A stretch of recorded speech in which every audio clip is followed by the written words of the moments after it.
أسعد الله أوقاتكم بكل خير، سلامة، شكم حبايبنا. اليوم نعمل لكم معكرونة بالخضار، وصفة سريعة ولا أروع.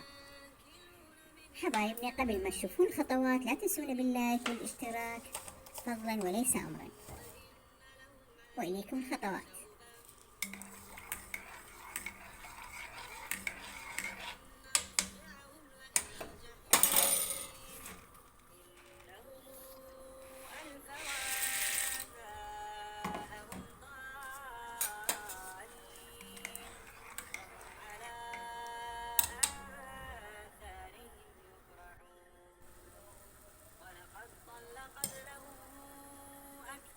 حبايبنا سلقنا المعكرونة بعد ما ضفنا الماي الملح واللبن حتى ما تلزق المعكرونة مع بعضها ويكون قوامها جيد.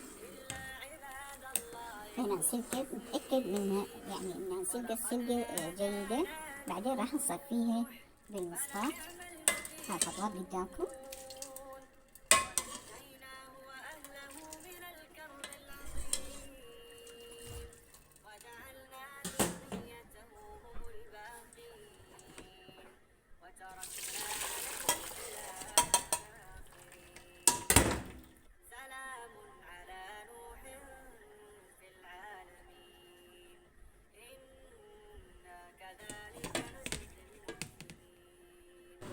بعد ما صفيناها راح نخلي الطريقة على جهة على نار عالية ونضيف قليلين بيها.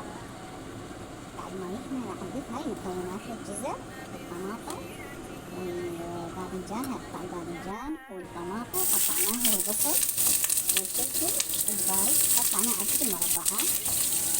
وراح نضيف بعد ما نخليه على النار ينحمسون راح نضيف المعكرونة مع 1 ملعقة صغيرة من المعجون بحسب الحاجة.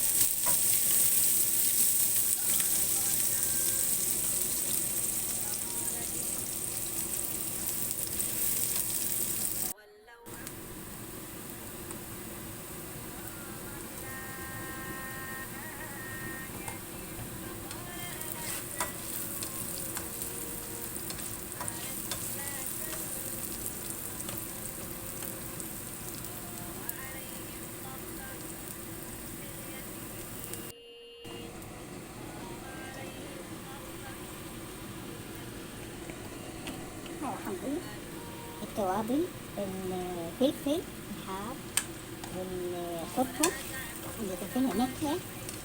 وإذا عندكم ماجي خاصة الباودر راح يضيف لك نكهة كلش طيبة. أكلة صحية ومفيدة.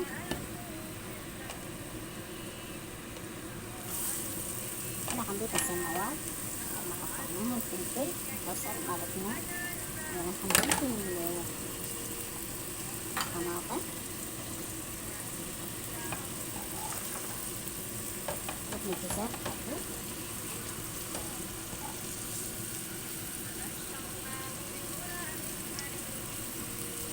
وبعد ما ينحمسون جيد راح نضيف المعكرونة. الله يسهلكم العافية وإليكم الخطوات.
مننا على موسى وهارون ولقد مننا على موسى وهارون ونجيناهما وقومهما من الكرب العظيم ونصرناهم فكانوا هم الغالبين وآتيناهما الكتاب المستبين وهديناهما الصراط المستقيم وتركنا عليهما في الآخرين سلام على موسى وهارون إنا كذلك نجزي المحسنين